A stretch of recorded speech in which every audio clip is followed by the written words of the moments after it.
제22대 국회의원 세종시 후보님을 모시고 지역 발전 비전과 공약을 들어보는 자리로 지역 언론인 여러분들과 함께 자리를 만들었습니다. 오늘 첫 번째 손님으로 세종시 을구에 도전장을 던진 국민의힘 이준배 후보님을 모셨습니다. 예, 시청자 여러분 반갑습니다. 세종시 을선거구의 국민의힘 국회의원 후보 이준배입니다. 네, 반갑습니다. 예, 반갑습니다. 네, 요즘 꽃샘 추위로 거리 인사도 쉽지 않을 텐데요. 예, 21일 어제 일찌감치 첫 번째로 후보 등록을 하셨어요. 예, 본격적으로 선거운동을 시작하게 될 텐데 소감이 어떠십니까? 예, 뭐 꽃이 피니까 샘을 부린다고 꽃샘추위라고 하는 모양이죠. 네. 예, 뭐 그런 걸 좀 염두에 두고 우리 시민들을 만날 수 있는 여유는 뭐 사실 저한테는 없는 것 같습니다. 그런데 제가 일찍 선거 운동을 시작을 했거든요. 제 옷이 좀 가벼워지는 걸 보면서 봄이 오는구나 이런 생각을 하고 있습니다. 일찍 말 그대로 작년에 12월 12일 날 제가 예비후보 등록을 시작한 이후에 계속 선거 운동을 지속적으로 하고 있고 우리 시민들을 만나고 있습니다. 경선 과정도 치열했고요. 우리나라에서 아마 대한민국에서 7대1이라고 하는 가장 높은 경쟁력을 뚫고 이제 후보가 된 만큼 책임감 있게 또 무거운 마음을 가지고 시민들을 만나면서 제가 가지고 있는 우리 국민의힘이 해야 될 일들에 대해서 차근차근 설명도 드리고 또 함께 시민들의 이야기도 듣고 그러고 있습니다.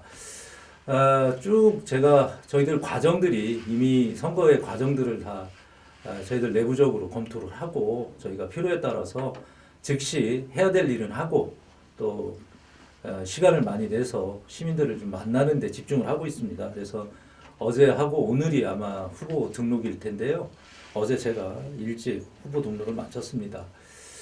후보 등록하기 전에 한 며칠 전에 우리 연기에는 세종시에는 연기 향교라는 향교가 있습니다. 향교에 전교님이셨고 지금 현재 이사장님을 하고 계시는 임만수 이사장님께서 저희 캠프를 찾아오셔서 저에게 크게 선거에 임하는 자세에 대해서 좀 말씀을 좀 해주셨는데요.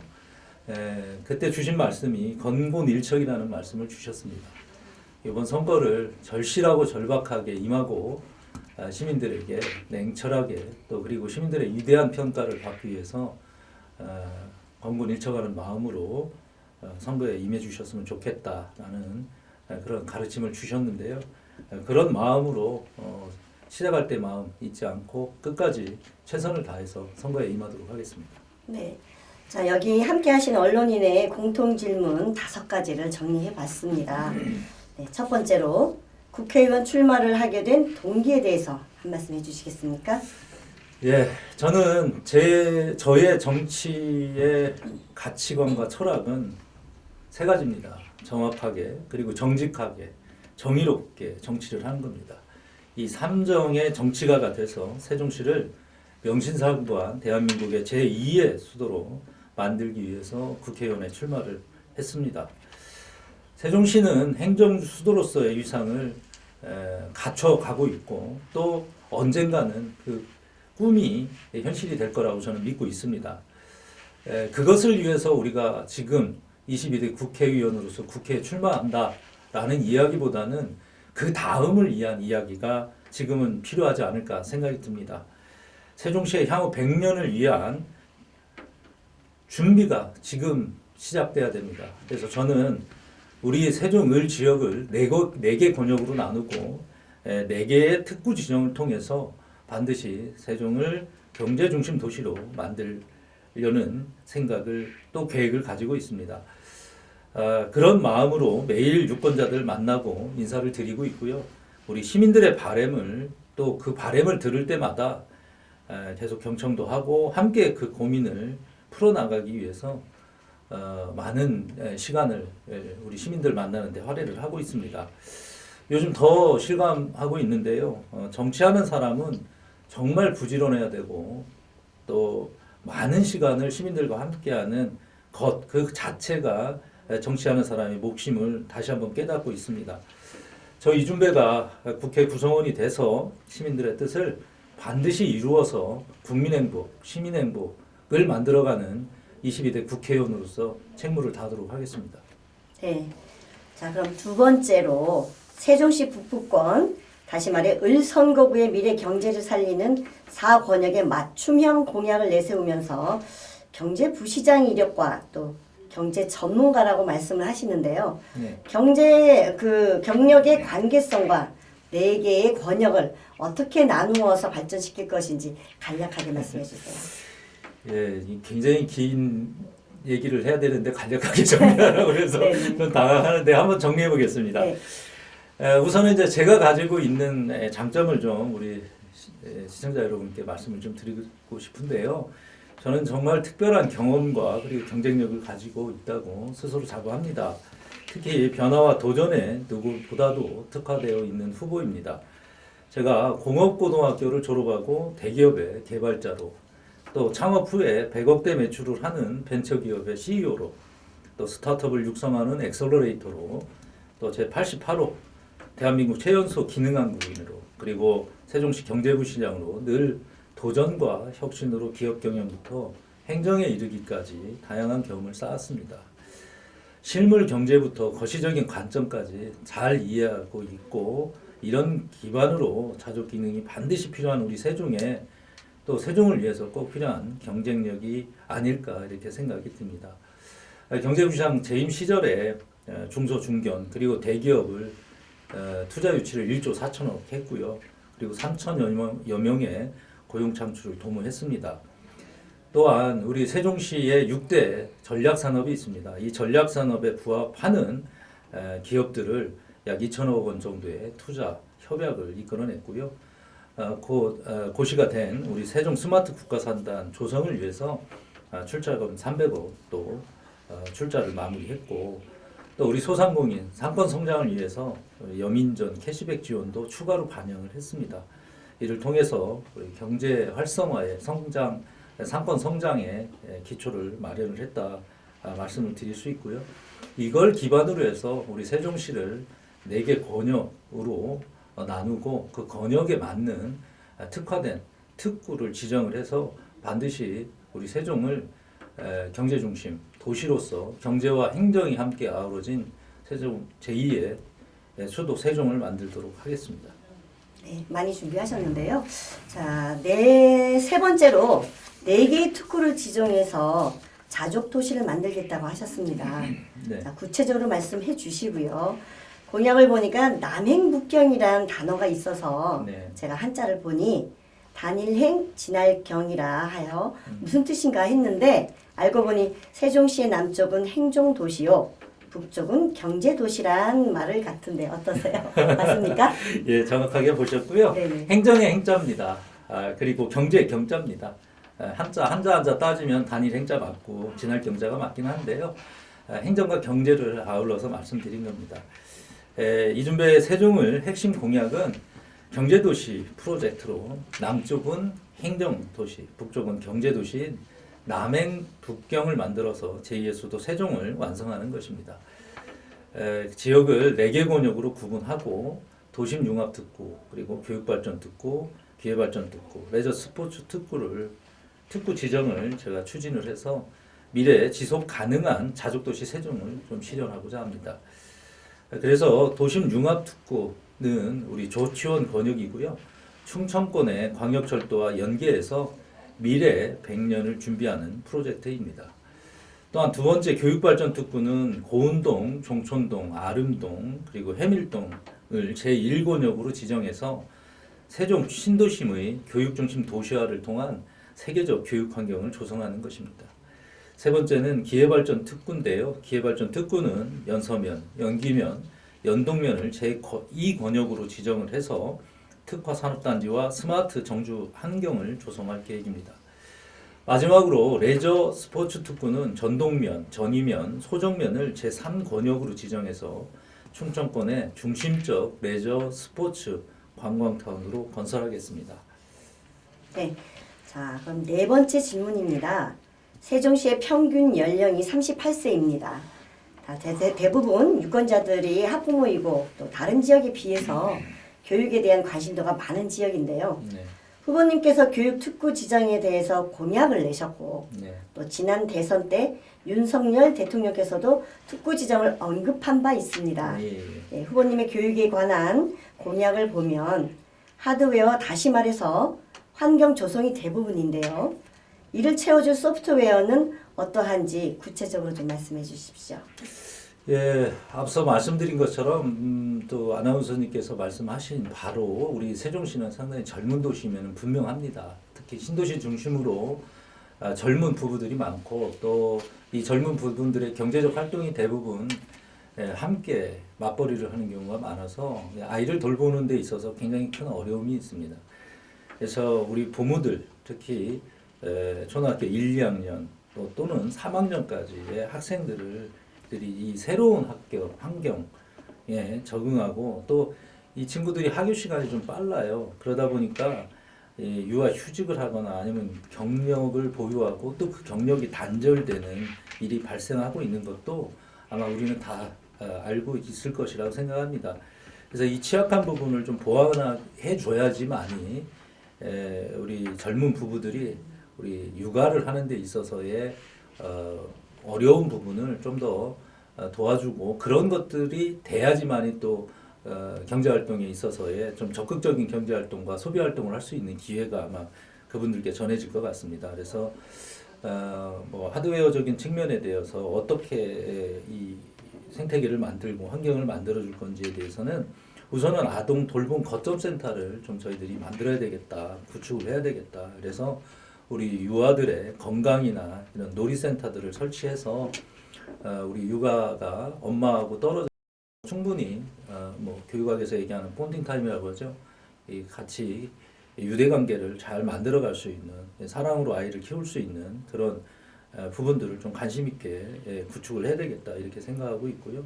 이를 통해서 우리 영유아와 그리고 어린이의 맞춤형 교육 돌봄 환경을 반드시 개선을 해야 되겠다 이렇게 생각을 합니다. 그리고 그 이어서 이제 고등교육 쪽으로 넘어갈 때 중등교육 고등교육 과정을 거칠 때는 우리 각 구에 있는 우리 유재화 후보가 반드시 그 부분은 또 좋은 또 공약들을 만들어내고 있고요. 교육이 유아에서부터 시작해서 고등교육까지 공교육이 공교육으로서의 역할을 잘 할 수 있도록 차분히 저희들 시민들 특히 학부모님들의 이야기를 들으면서 맞춤형으로 함께 만들어가는 교육과정, 만들어가는 교육 환경을 조성을 하도록 하겠습니다. 어제 한 3일 전에 마침 우리 학부모회하고 간담회를 했고요. 장장 2시간 넘는 긴 시간 동안 간담회를 했습니다. 그만큼 아이들을 키우는데 학부모님들이 꼭 반드시 필요하긴 하나 한 아이를 키우는데 부모의 역할보다도 마을의 역할이 더 크기 때문에 마을의 역할에 좀 더 집중해서 환경 조성을 하는 데 노력을 할 거고요. 이게 단순히 아이들을 가르치고 육아를 통해서 보육하거나 학교 생활을 하는 거에서 끝나는 게 아닙니다. 이게 실질적인 소비하고도 연계가 되기 때문에 우리 젊은 부부들이 소득은 일정할 수밖에 없습니다. 갑자기 늘어날 수가 없기 때문에 가장 좋은 경제 정책은 소비를 줄여주는 겁니다. 그래서 실질적인 소득을 늘려주는 거거든요. 이 실질 소득을 늘려주는 방법. 그래서 소비를 현명하게 할 수 있게끔 기회 제공을 해줘야 되는데 이 육아 돌봄 센터 같은 이런 시설들이나 이런 프로그램들은 그들에게 실질 소득을 더 키워주는 또 더 크게 만들어주는 부수적인 또 낙수 효과도 있다 이렇게 저는 생각을 해서요. 반드시 대통령 공약과 함께 여당의 공약은 약속이 아니라 실천이거든요. 반드시 실천해서 우리 어머님들에게 육아에 대한 부담을 줄여드리도록 최선의 노력을 다하겠습니다. 네. 자, 5번째로 모든 후보께 여쭤보는 공통 질문입니다. 자, 세종시의 난제 중 하나가 상가 공실입니다. 이게 문제가 크게 부각되고 있습니다. 후보님께서는 경제부시장 역임도 하셨고 또 경제 전문가라고 또 자처하시는 분으로서 자, 해결 방안이 있으신지 여쭤보고 싶습니다. 예, 정말 어려운 문제입니다. 근데 이제 기본적인 그 큰 원칙은 이 문제가 어디에서부터 시작됐는지를 좀 파악을 해야 되는데요. 결국은 기본적 경제 개념은 수요와 공급의 문제입니다.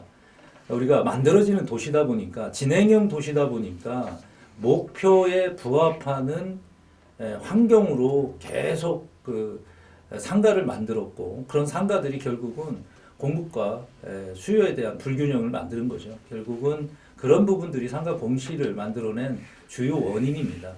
그렇다고 해서 이 원인이 시간이 더 지나가면서 정주 인구가 늘고 하면 풀릴 거 아니냐 이렇게 얘기할 수도 있겠지만 이런 얘기는 사실은 행정을 하는 사람이나 정치를 하는 사람들이 할 얘기는 아닙니다.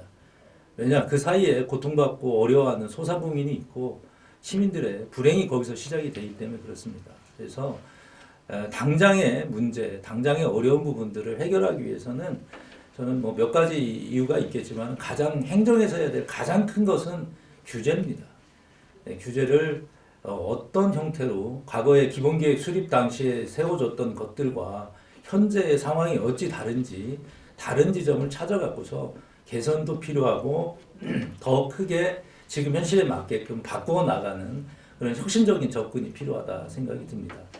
최근에 나성동 일대에 이제 어떤 숙박을 할 수 있는 시설을 하자고 하는 상공인들의 의견이 있었고 지역 주민들이 좀 반대를 하면서 그런 합의점을 찾아가는 과정에 있는 걸로 알고 있습니다. 그 부분도 결국은 이제 규제에서 시작된 문제이기 때문에 우리가 생각하는 지금 세종시의 가장 큰 문제는 모든 규제들이 좀 더 포지티브하게 돼 있다는 겁니다. 이것만 되고 나머지 안 되라는 식의 규제를 이것 빼놓고 다 되라고 하는 조금 더 네거티브한 규제로 빨리 전환을 할 수 있는 규제의 혁신, 규제의 어떤 변화가 지금 당장 필요할 것 같고요. 또 두 번째는 아까 말씀드린 대로 소비라는 것은 그만큼 소비를 할 수 있는 소비 인구가 많아야 됩니다. 다시 얘기해서 경제 인구를 말씀드리는 건데요. 우리 40만 인구 중에 실질적인 경제 인구, 돈을 버는 인구가 한 10만 정도 됩니다. 여전히 경제 인구가 한 40만 정도 돼야 우리가 생각하는 필요한 것들, 뭐 백화점이라든지 뭐 호텔이라든지 이런 것들이 자연스럽게 들어올 수 있는 시장의 어떤 환경이 되는데 그런 지점이 사실은 좀 어렵습니다. 그렇기 때문에 아무래도 그런 소비 인구를 늘리는 방법이 정주 인구만 늘려서 그럼 해결할 수 있느냐? 사실 그렇지는 않습니다. 제가 봐서는 이제는 인바운딩 효과라고 하죠. 세종을 찾아오는 관광객 수요를 늘려야 됩니다.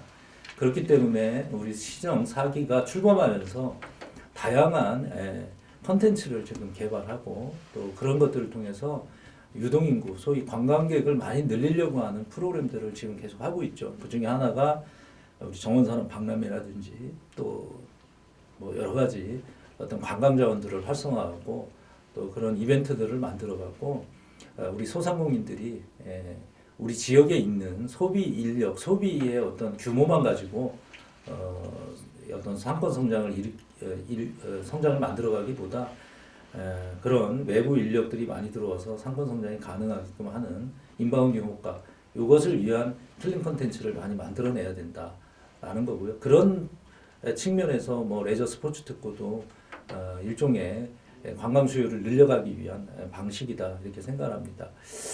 또 세 번째는 우선은 이제 그 상가에 저희들이 여러 가지 그 상가에서 그 쇼핑을 할 때 쇼핑의 어떤 그 소비자들의 패턴을 좀 더 깊이 있게 연구를 해야 됩니다. 아무래도 세종시의 신도시 중심의 소비 인구 중에 공무원도 많잖아요. 공무원들은 그렇게 드러내놓고 소비하는 그런 계층이 아니거든요. 그런 부분들을 좀 더 계층별로 좀 정확하게 분석을 해서 시장 분석을 우리 상인들한테 제공하는 그런 노력도 필요하다고 생각이 들고요. 특히나 변화무쌍한 시장 환경에서 폐업 내지는 사업을 어려워서 계속 지속 못하는 경우가 많거든요. 그런 부분에 있어서 크게 두 가지 측면으로 보면 하나는 2차 보전이라든지 소상공인들을 위한 대출이나 그리고 자금 지원 그리고 교육 컨설팅 같은 이런 부분들이 공공영역에서 조금 더 실질적으로 상인들의 경쟁력을 높이는데 좀 효과적인 방법들을 찾아서 지원을 해야 될 것 같고요. 두 번째는 폐업이나 이런 부분들이 그냥 소위 파산하면 오라는 경우가 굉장히 많습니다. 이게 세금 문제라든지 은행의 은행권 이자 문제 때문에 그런 일들이 많이 발생을 하는데요.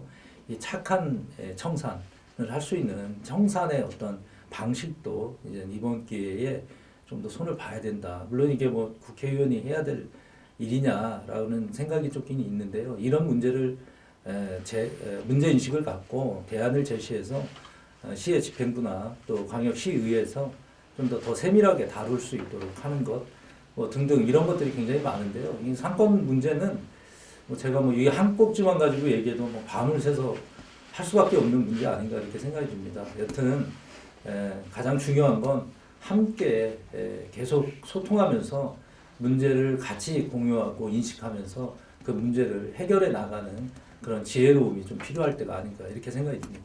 예. 자, 마지막으로 여쭤보겠습니다. 어떠한 선거 전략으로 이 세종시민의 표심을 확보하실 건지, 그리고 유권자들께 전하고 싶은 말씀이 있으시면 한 말씀 부탁드리겠습니다. 뭐 앞서 말씀드린 것처럼 집권 여당의 공약은 약속이 아닙니다. 실천입니다. 이준표의 공약은 약속이 아닙니다. 실천입니다. 지금 국민의힘이 합니다. 저 여당의 국회의원 후보로서 저 이준표도 지금 합니다. 이제는 변화해야 할 시기라고 저는 생각합니다. 지금은 경제가 먼저 와야 행정도 따라오는 것이고 또 이 모든 것이 경제 중심으로 가고 있다는 겁니다. 결국 시민들의 바람은 세종시가 경제 중심 도시로서 행정도 붙이고 또 국가도 붙는 그런 도시를 만드는 것입니다. 이를 위해서 저 이준배는 시민의 대표로서 시민 행복이 경제 중심으로 돌아갈 수 있도록 최선을 다하겠습니다.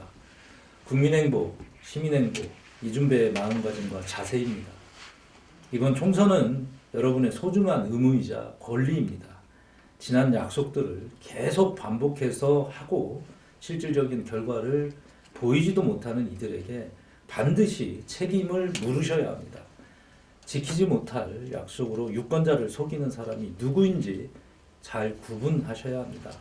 지금 할 수 있는 사람이 누구인지 우리 현명하시고 위대하신 동료 시민 여러분들께서 잘 헤아려 주시기 바랍니다. 저는 반드시 실행합니다. 실천합니다. 그리고 현실로 보답하겠습니다. 감사합니다. 네, 약속이 아닌 실천으로 행동으로 보여주시겠다고 했습니다. 예, 꼭 실천하시고요. 자, 이렇게 어려운 시간 내주셔서 정말 감사드리고요. 예, 좋은 결과 있으시길 저도 바라겠습니다. 예, 기도해 주십시오. 네, 감사합니다. 감사합니다.